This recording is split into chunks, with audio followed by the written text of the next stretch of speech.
حضور اکرم صلی اللہ علیہ وسلم کے نام کی قربانی کرنا جائز ہے۔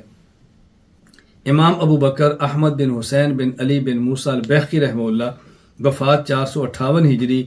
السنن الکبریٰ للبیہقی، باب قول المزاحی اللہم منک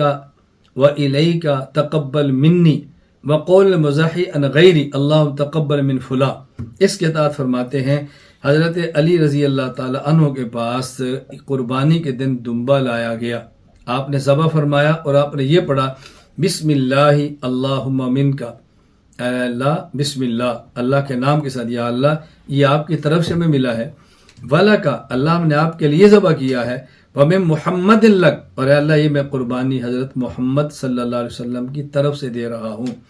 ثم امر بہ فتصدق بہ، پھر حکم دیا گیا صدقہ کر دو۔ ثم اوتی بکبش آخر، پھر دوسرا دمبا لایا گیا، پھر وہ ذبح کیا مینڈا، فقال بسم اللہ اللہم منک ولک ومن علی لک، اے اللہ یہ آپ نے عطا فرمایا ہے، ہم نے آپ کے لیے ذبح کیا ہے اور یہ علی کی طرف سے ہے۔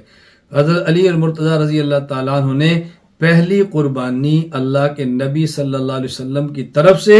اور پھر دوسری قربانی اپنی طرف سے کی ہے۔ حضرت علی المرتضیٰ رضی اللہ تعالیٰ فرما رہے ہیں، بتائیں ہمیں اور آپ کو کیا الجھن ہے۔ اچھا، اسی طرح رد المحتاط فتاوی شامیہ کتاب الصلاۃ باب صلاۃ الجنائز، اس کے اندر ہے ابن السراج رحمہ اللہ تعالیٰ نے رسول اکرم صلی اللہ علیہ وسلم کی طرف سے 10,000 سے زیادہ مرتبہ قرآن ختم کیے۔ وختم ابن السراج عنہ صلی اللہ علیہ وسلم اکثر من 10,000 ختم، اللہ اکبر، وضح عنہ مثل ذالک، اور کہتے ہیں اسی طرح آپ صلی اللہ علیہ وسلم کی طرف سے قربانیاں بھی دیں۔ سبحان اللہ۔ یہ جو ابن السراج تھے یہ کون ہیں؟ امام زین الدین محمد بن عمر سراج الدین بن محمود شہاب الدین الرازی الحنفی رحمہ اللہ تعالی، اپنے دور کے مفتی اور مدرس اور ہدایہ کا بہت عمدہ درس دیتے تھے، کہ یہ کتب آپ نے تصنیف فرمائی ہے۔ 20 ذوالقعدہ سن 766 ہجری میں آپ کا انتقال ہوا ہے۔ طبقات الحنفیہ عبد القادر القرشی رحمہ اللہ تعالی۔ حضرت علامہ شامی رحمہ اللہ اس عبارت کو نقل کرنے والے فرماتے ہیں، فرمایا وقول علمائنا لہ ان یجعل ثواب عملہ لغیر یدخل فیہ النبی صلی اللہ علیہ وسلم، ہمارے علماء فرماتے ہیں کہ آدمی ذبح کرے اور عمل اس کا کسی اور کو دے، اس کے اندر رسول اکرم صلی اللہ علیہ وسلم بھی شامل ہیں۔ فإن حق بذلک، بلکہ حضور اس کے زیادہ حقدار ہیں۔ حیث انقذنا من الضلال ففی ذلک نوع شکر، اس لیے کہ اللہ کے نبی صلی اللہ علیہ وسلم نے ہمیں ضلالت سے بچایا، یہ گویا آپ کا شکریہ ہم ادا کرتے ہیں اور آپ کے لیے قربانی کو دیتے ہیں اور جانور ذبح کرتے ہیں۔ میں یہاں بات ایک عرض کرنا چاہوں گا،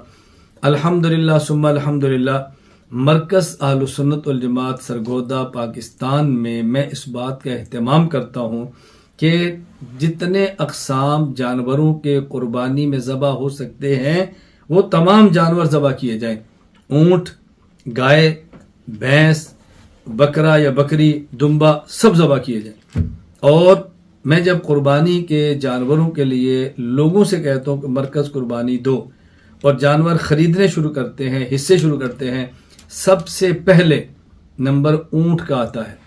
اور اونٹ میں سب سے پہلا حصہ میں رسول اکرم صلی اللہ علیہ وسلم کے لیے رکھتا ہوں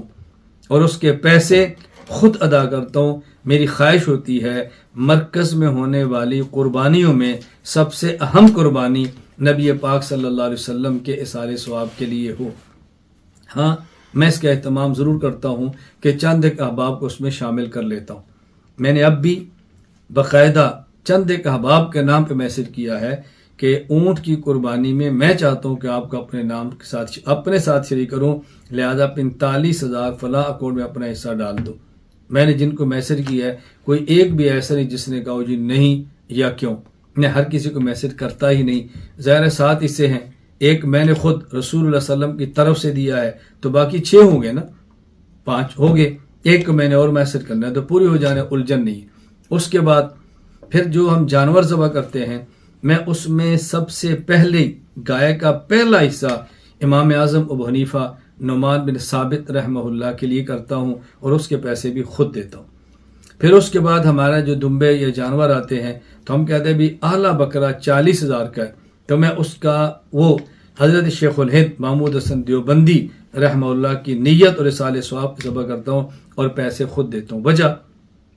میری ایک رائے ہے جو غلط بھی ہو سکتی ہے، میں اپنی رائے نہ کسی پر مسلط کرتا ہوں نہ اپنی رائے منواتا ہوں۔ میری رائے یہ ہے کہ ہماری اس تاریخ میں سب سے بہترین معلم رسول اکرم صلی اللہ علیہ وسلم کی ذات ہے۔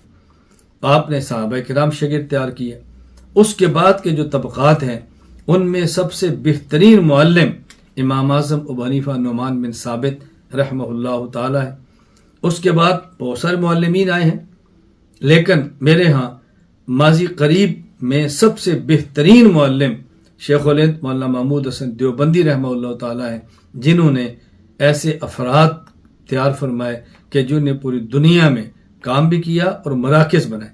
میری چونکہ اپنی خواہش ہے کہ میں پورے عالم میں ایسے افراد تیار کروں کہ جو عقائد کے اعتبار سے متکلم بھی ہوں،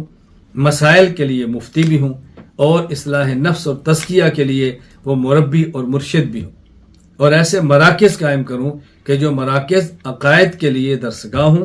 مسائل کے لیے دارالفتاح ہوں، اور اصلاح نفس کے لیے خانقاہ ہوں۔ اور میں نے دیکھا کہ اس میں سب سے عمدہ رسول اکرم صلی اللہ علیہ وسلم تمہارا اول اور آخر ہے، اس میں تو دوسری رائے نہیں ہے نا، اس میں ہمارے ایمان کا حصہ ہلکا سا پھسلنا بھی دائرہ اسلام سے نکال دے گا معلم۔ پھر اس کے بعد جو امام حنیفہ رحمہ اللہ معلم ہے، دنیا میں اس کی کوئی مثال نہیں۔ پھر شیخ الہند جو معلم ہے، اس کی دنیا میں کوئی مثال نہیں ہے۔ تو چونکہ میں اپنی نگاہ میں ان تینوں کو ایک آئیڈیل معلم تصور کرتا ہوں، اس لیے میں ان تینوں کے نام پر سب سے پہلی قربانی رسول اللہ علیہ وسلم کے لیے اونٹ میں رکھتا ہوں، امام صاحب کے لیے اس کے بعد اعلیٰ بکرا میں رکھتا ہوں، اور حضرت شیخ الہند کے لیے اس کے لیے میں گائے کے اندر ایک حصہ رکھتا ہوں۔ یہ میری اپنی ترتیب ہے، آپ کو پسند ہے تو آپ رکھیں، کوئی اور پسند ہے تو اور کریں، یہ ہر ایک کی اپنی رائے ہے۔ اللہ تعالیٰ مجھے اور آپ سب کو صحیح بات سمجھ کر عمل کرنے کی توفیق عطا فرمائے۔